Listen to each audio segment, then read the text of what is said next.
Hey everyone, welcome to 12th episode of Amplify Life with Madhuri Thakur. Today we would talk about how to build, improve and develop our personality. You can attract so many more people this way. We all want to have an attractive, interesting and empowered personality that makes others see us at our best and want to become and stay friends with us. Hey everyone, I'm Madhuri Thakur. Thank you for tuning into Amplify Life. In this show, we will talk about personal transformation, relationships, and life.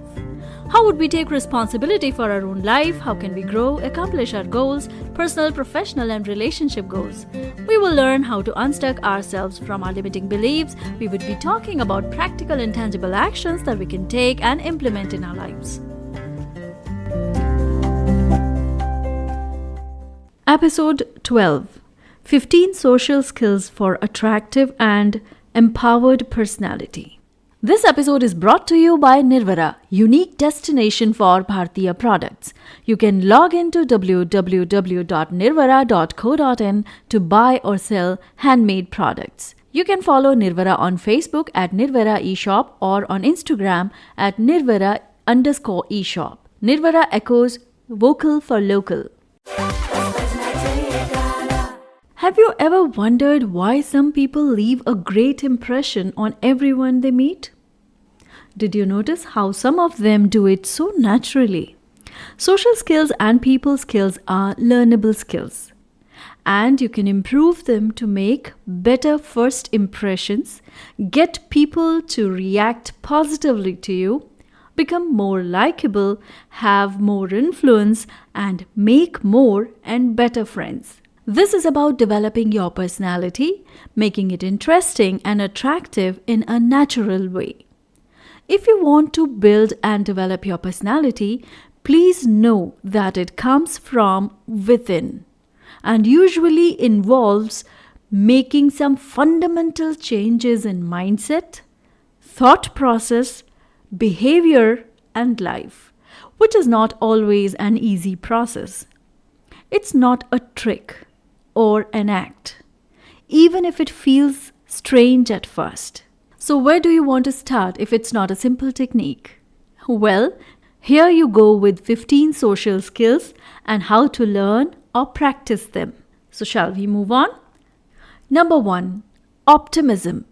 Optimism is an important social skill that can work for personal, social, and several other areas of life.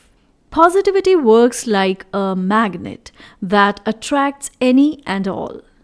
People are naturally drawn towards positivity and optimism because the attitude makes you feel great about yourself as well as life. Clearly, the opposite can be said for the negative people. Let's learn it by an example. Think about a co-worker or a friend who's always upbeat and energetic with an unwavering smile on his or her face.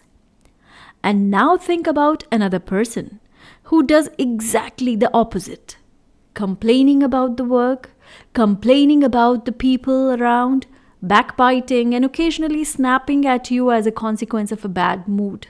Which co-worker or friend's company would you prefer? So, positivity and negativity derive from thoughts, which eventually become feelings and then turn into actions or behavior. To remove the roots of negativity, you need to stop feeding and watering it. Whenever a worthless negativity crosses your mind, replace it with a positive one instead. You can also nourish your positivity by choosing to be with people who remain positive most of the time. Number 2. Compassion. The feeling of compassion is defined as a deep awareness of the suffering of another, coupled with a wish to relieve it. This is another empowering social skill that allows you to naturally feel for others and have a deep desire to help them out. Many of my students often get confused between compassion and pity. So to understand the difference, I would like to share a short story which will help us understand the difference clearly. Once a young disciple came to his master and asked him, "Master, what is compassion?" Master took him to the window and asked him to look at the beggar sitting at the corner of the street. While looking at him for some time, they saw that an old lady passed by and gave him a gold coin. A merchant passed by and gave him 5 gold coins. And a boy who passed by that beggar gave him a flower. Now, Master questioned disciple, "Which one of all these do you think felt most compassion for the beggar?" Young disciple replied, "Merchant did." Master smiled and explained, "You see, that old lady passed by was infuriated by his poverty, so she gave him a gold coin. Old lady acted out of pity towards that beggar. After that, we saw a merchant noticed a small group of people who were talking about him, so he gave 5 gold coins to the beggar and left quickly. Merchant acted out of pride. He wanted to show off his wealth to those people and show that he has big heart and like to help others. Later we saw a boy who had collected some flowers in his hands for his mother, and when he passed by that beggar, he smiled at him and gave him a flower.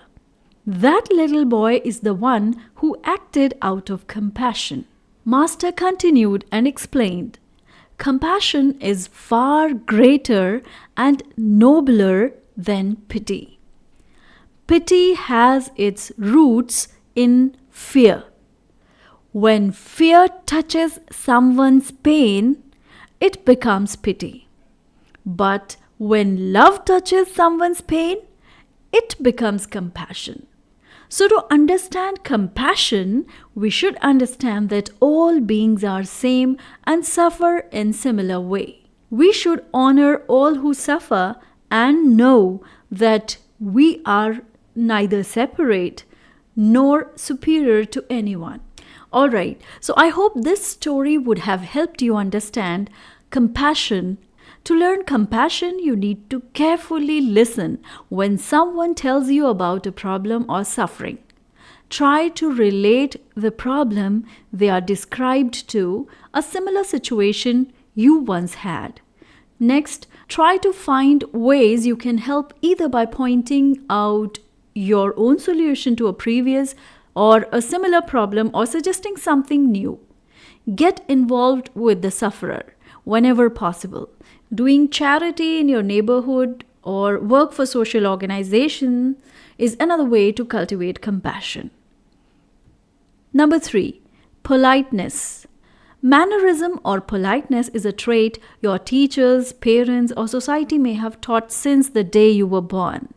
This is exactly why you stay at the back of the line when someone is in front of you, or act differently at a funeral as compared to the way you would do at a party. Clearly, this attribute is simple and can be learned.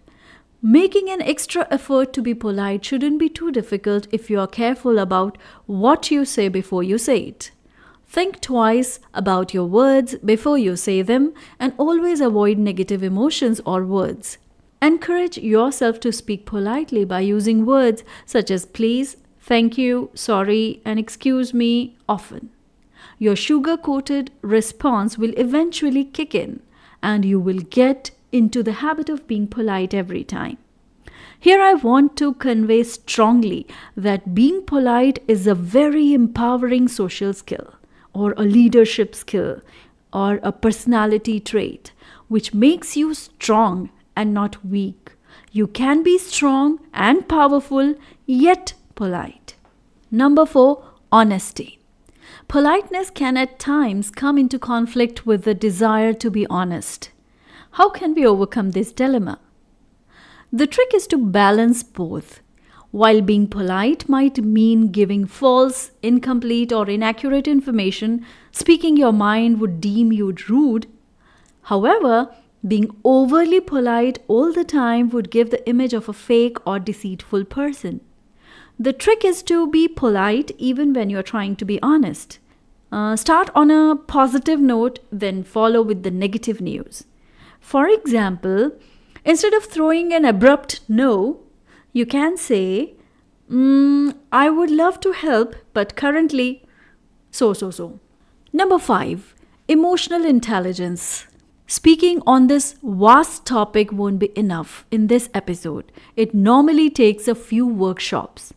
For this episode in easy and simple language, let's define it in one line. Emotional intelligence deals with knowing exactly how to act or react emotionally to a given situation or to the emotions of others. You can learn more about emotional intelligence and how to practice it using psychologist Daniel Goleman's mixed model. This speaks of some key areas that can improve emotional intelligence: self-awareness, self-management, motivation, empathy. We will talk about emotional intelligence in detail in some other episode. Number 6, discipline. Discipline teaches you to behave in a manner that is in accordance with a set of rules, customs, laws, policies, or other guidelines. A disciplined person willingly complies with a systematic method in a given environment. This teaches self-control that promotes acceptance by other members of the society. You can practice it by allowing yourself breaks and treating yourself with reward after a long period of success. Don't wait for something to feel right. Change your routine, push yourself hard, and most importantly, step out of your comfort zone. Number 7, diligence. Giving your work due diligence is the only way to receive credibility for what you do. People know when you have worked really hard to obtain something, and sometimes it's just that trait that wins the hearts of many. It's simple to practice. Tell yourself that there are no shortcuts in life. Nothing comes by easily. At the end of every day, you can use a diary to log any task that you have achieved which contribute to a long-term goal. Have at least 2 or 3 such tasks on your list every day. Number 8, say yes to patience and no to blame. Most of the daily nuisances we face are in some way or the other related to people. Got stuck in traffic? There could be too many people in the car or the city.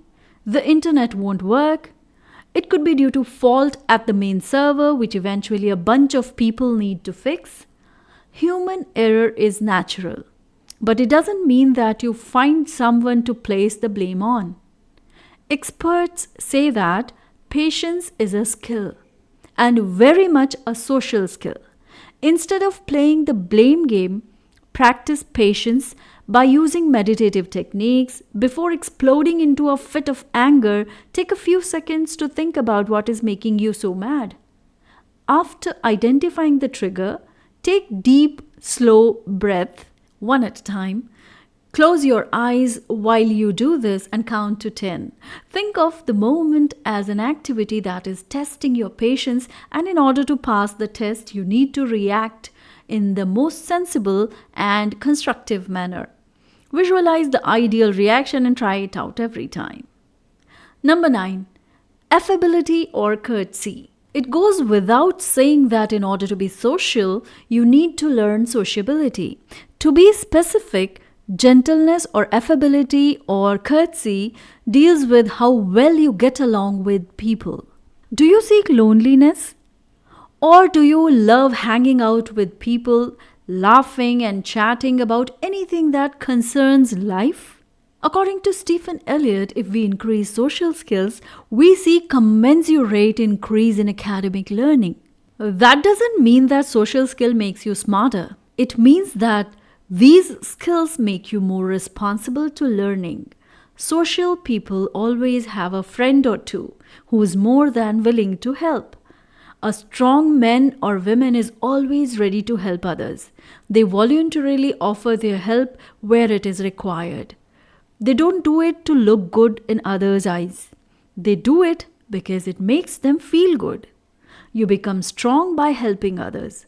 Don't be afraid to sacrifice your wish for the need of others. Whether it's something small or big, people will respect you when you offer a hand. Number 10. Listen. Empowered people are not just great talkers. They are also great listeners who give equal importance to what the other has to say. Without the ability to listen carefully, you won't be able to learn, exchange information, or understand constructive criticism. To know more about listening skills, listen to episodes 7 and 8. Practice turn talking habits. For example, if you are conversing with someone, don't try to dominate the conversation by being the only one who has something to say. Notice the amount of input you are giving into a conversation versus what the other person is pitching in. If you tend to run into conversation where 80% of the input is given by you, then you need to stay quiet and listen more often. Number 11. Forgiveness. Making peace with the pain can be tricky at times. However, empowered people try not to take things to the heart. Bearing grudges not only increases stress, which is harmful to health, but also reduces unforeseen opportunities for possible gain through the relationship. Gautam Buddha has rightly said that forgiveness is a medicine that you give to others and get yourself healed. To practice forgiveness, think about where they are coming from. Have you ever been in a similar situation where you were unjust to someone important to you? Imagine how you would feel if they hadn't forgiven you for it. It didn't make them weak, but rather strong, right? This is exactly why you also need to learn to forgive others. Number 12. Resilience. The quality to bounce right back up every time someone or something tries to knock you down is called resilience. Resilience goes one step beyond motivation. It is the power to survive and thrive no matter how testing an environment is. Failure is only valuable feedback, not a dead end. Resilience can be learned by cultivating strong relationships. For example, network of family, friends will always be there to support you through the most difficult times. To know more about resilience, you can refer to the episode 11, How to Deal with Rejections. Number 13. Responsibility. It's easy to shrug off a problem and say, I don't know. It wasn't me. Successful people own their problems and mistakes. Take responsibility for their own actions, even if it wasn't a direct liability, and work towards betterment. Own your actions by first realizing what you were directly responsible for. Once you have accepted this as your responsibility, admit your fault for every failure. Finally, own it by correcting your mistake. Also take responsibility for your traits. You need to first discover what's uniquely you. The next step is to harness your passion, skills, and interest, aligning values, aligning life's boundaries, and embracing change. Number 14. Asking for help. You may have expected helping others, which is indeed a necessary trait to do what comes next. Asking for help. Empowered people or successful people don't hesitate to solicit a helping hand. Of course, this goes both ways. This particular social skill not only improves your relationship but also allows opening many opportunities for success through other assistance. Number 15. Start taking care of yourself. You shouldn't be doing anything for others if you are living on others' approval. It makes you their slave. You will never be able to please everyone. Love yourself and take care of yourself, but not for others, just for you. When you start listening to yourself, you will discover who you are and what you want in life. You will begin to improve yourself. It is in the phase that you will accept yourself as who you are. It is after you accept your deficiencies that you can do something to change them. That was taking care of your inner self. You also need to work on your body. This means taking care of your holistic wellness. Alright, so that was all for today. Possessing these traits will help you win people over professionally, romantically, and platonically. The good news is that to a large degree, these qualities can be self-taught too. The pointers mentioned above are easy and simple, yet you need to have the confidence that you can do it, and you should not be in the fake notion that they are simple, so why give time towards them? If you do so, then you are more likely to fail to make changes. Therefore, gear up for a battle that is your battle with self. All the very best for your new journey. Hope you find the new you. Thank you for being with me.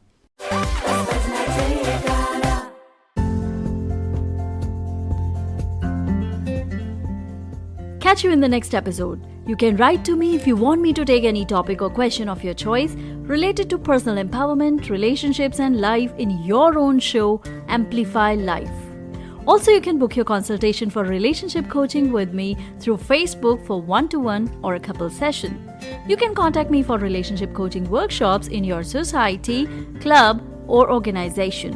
Also, you can join my training programs on effective communication skills, soft skills, and personality empowerment programs for students and working professionals. To stay connected, I invite you to come along with me on Instagram, Facebook, Twitter, and LinkedIn. Please find the details in the description. Don't forget to subscribe, follow, comment, and review. See you next week. Till then, keep rocking and shine your brightest.